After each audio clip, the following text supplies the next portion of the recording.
Hello everyone, today we're going to talk a little bit about three great women writers and then we're going to focus on the book The Murder at the Vicarage by Agatha Christie. So let's start. Jane Austen was a British novelist who lived during the Georgian era. Her writing style was different from the canon was already previously established for her time. She focused mainly on the feelings and characters of a normal life.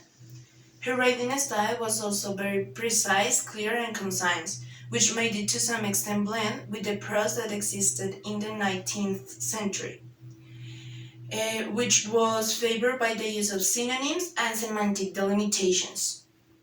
Her main recognitions have been made through films and adaptations of her different novels, such as Pride and Prejudice, which is a jewel among her novels.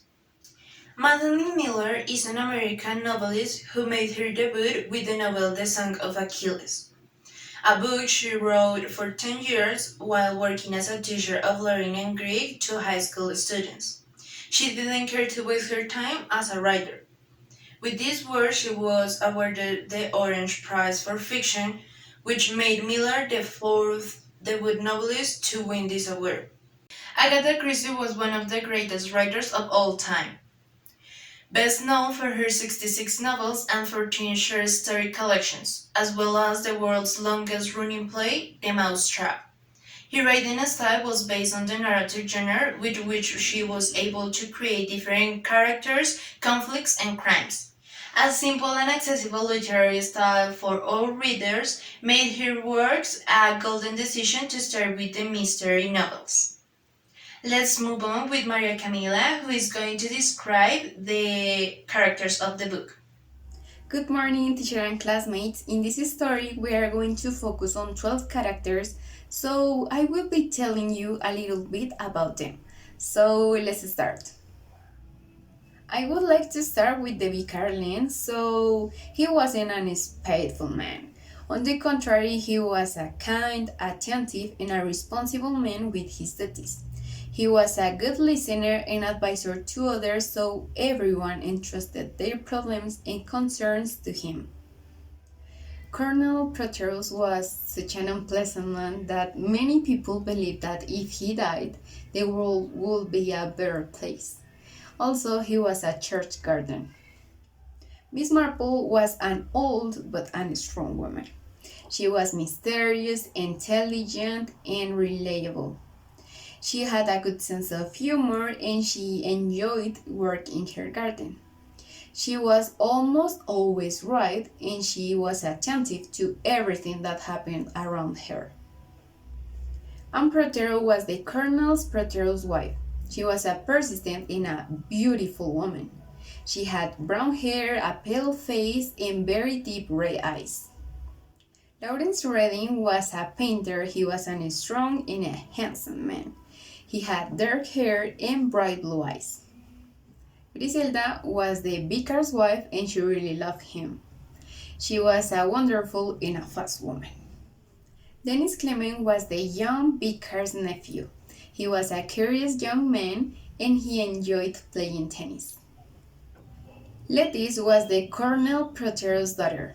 She was a clever, pretty, tall, and delicate young girl, and as Denise, she enjoyed playing tennis.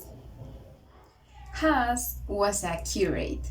He had sleeping sickness, and his character was constantly changing because of it. Inspector Slag was very energetic, clever, extremely rude, and bossy. He had a great ability to solve cases. Mrs. Lestrange was a very tall woman. She had red gold hair, and her makeup was always perfect. She had unusual eyes because they were almost golden. And finally, Dr. Hydock. He was a big man with an honest face. He was a responsible doctor and a reliable man. Let's continue with Karen and Jennifer, who will be telling the story of the book. We continue with the problem of the story. In the evening, Miss Marple joins Annie, Lawrence, Leonard Clement, Griselda, and Dennis at the vicar's house for dinner. They each describes how they will kill the most despised canal Proteron, all except Miss Marple. The next day, Proteron is found murdered with a bullet in the head in the Vicarage at 6:40. Smart's clock is stuck at 6:20.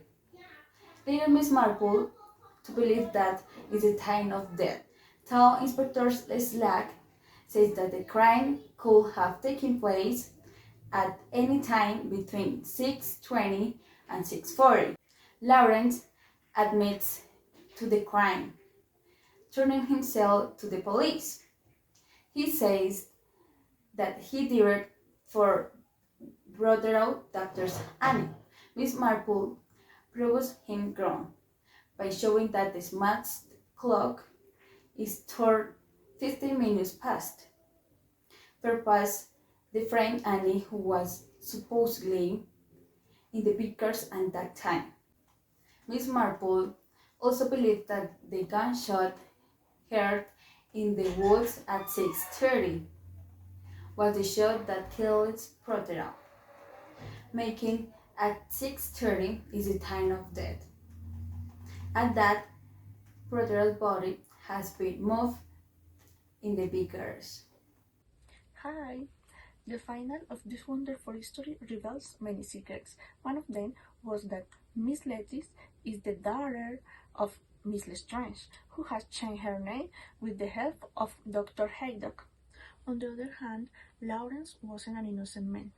So the news that Mrs. Sadler had seen him change Mr. Wakefield did make him to do something stupid. He tried to murder Waves. Eventually, Lawrence and Mrs. Sand were charged with the murder and found guilty in court. Inspector Slack was praised for his energy and skills, and nothing else says about Mrs. Marple's involvement in solving this crime because this was the way that he wanted. While we were reading this book, we felt anxious and disoriented about how this great mystery was going to end. However, when the climax came, it was disappointing and we felt unsatisfied. We were expecting some more exciting. Even so, we considered that it was a good story that can delight many people. We invite you to read this wonderful book. Bye!